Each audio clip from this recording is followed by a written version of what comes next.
Antes de falar sobre roteiro de HQ, eu quero deixar uma coisa bem clara. Não existe forma certa de escrever quadrinhos.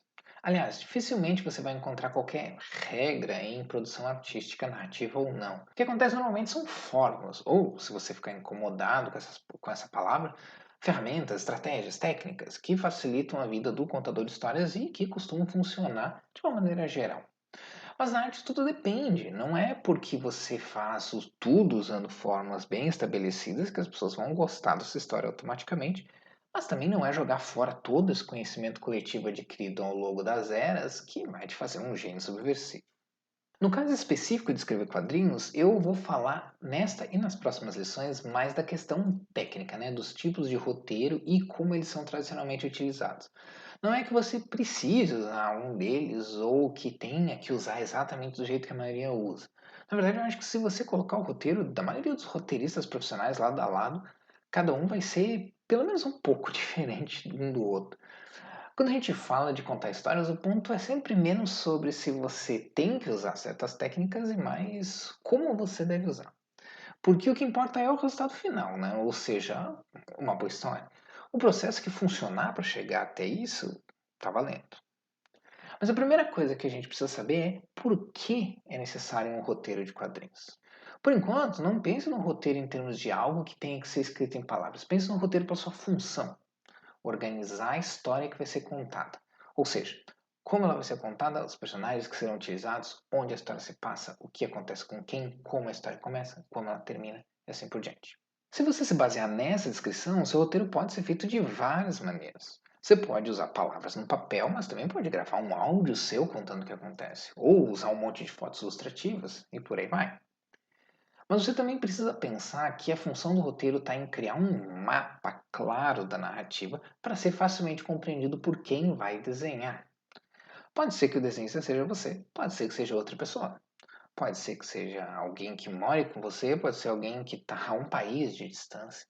Então pense em como o formato que você usa para criar o roteiro vai impactar em quem vai desenhar, né? E se vai tornar mais simples ou mais complicada a vida do desenhista.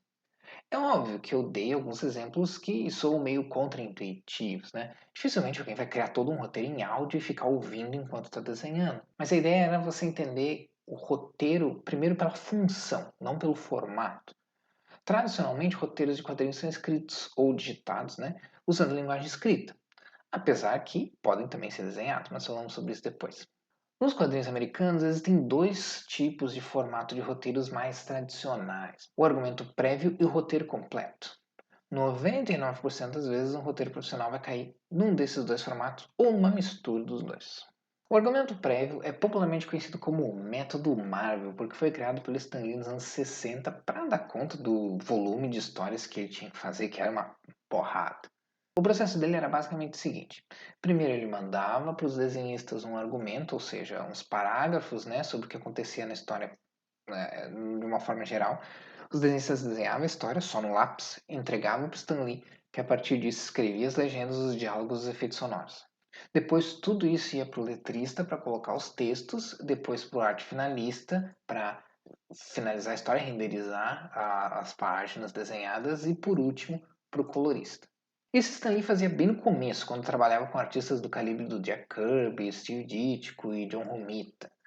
Outros roteiristas da Marvel que seguiram variavam na forma de trabalhar o argumento prévio. Alguns fazem descrições página a página, outros fazem descrições mais gerais, alguns escrevem inclusive quadros.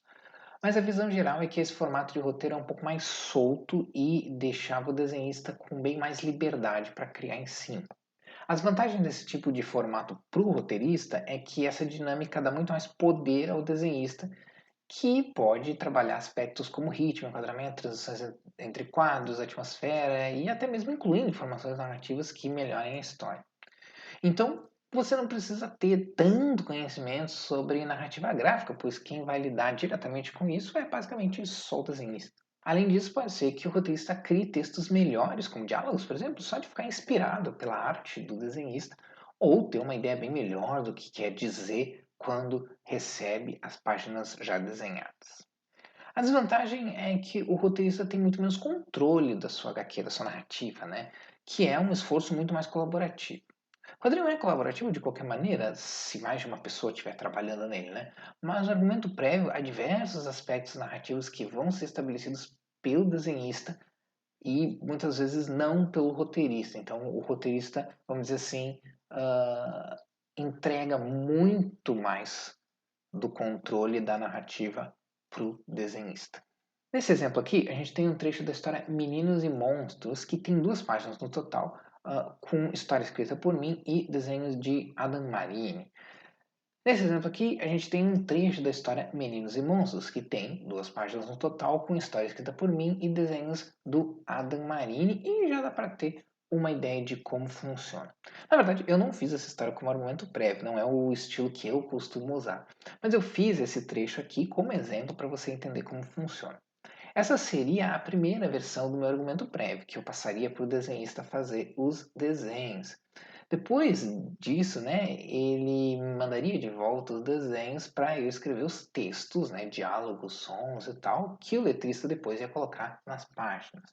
Mesmo que eu tivesse usado o formato do argumento prévio para escrever HQ, o resultado final não seria muito diferente do que a gente vê aqui desenhado pelo Adam. A diferença é que o Adam teria um trabalho muito mais pesado em construir as cenas, porque ele teria que decidir o número de quadros e outros elementos, além de definir ele mesmo o ritmo da história. Isso faria com que o trabalho dele levasse muito mais tempo. Se você já escreve para outra mídia, como literatura, por exemplo, e vai escrever quadrinhos pela primeira vez, pode ser que o argumento prévio seja uma boa opção, pois a falta de conhecimento sobre os aspectos narrativos específicos dos quadrinhos não vão pesar muito na hora de escrever nesse formato. Mas para isso você vai precisar de uma parceria forte, ou seja, de no mínimo um desenhista que goste e trabalhe bem usando esse formato e que não se importe em ter suas mãos na história de forma bem mais completa e bem mais aprofundada do que só desenhar. Isso significa que, na prática, você basicamente vai dividir os créditos de escrita com o artista, porque muito do trabalho pesado vai ser feito por ele também. Se você quiser testar para ver se o argumento prévio funciona para você, tente escrever uma HQ curta de qualquer gênero, ou mesmo que não seja uma HQ inteira, apenas uma sequência, apenas uma cena, e tente escrever nesse formato. Vê se você consegue, se você acha interessante, né? E se isso se encaixa com o seu estilo de fazer uma história. Na próxima lição, nós vamos aprender como fazer um roteiro completo. Te vejo lá.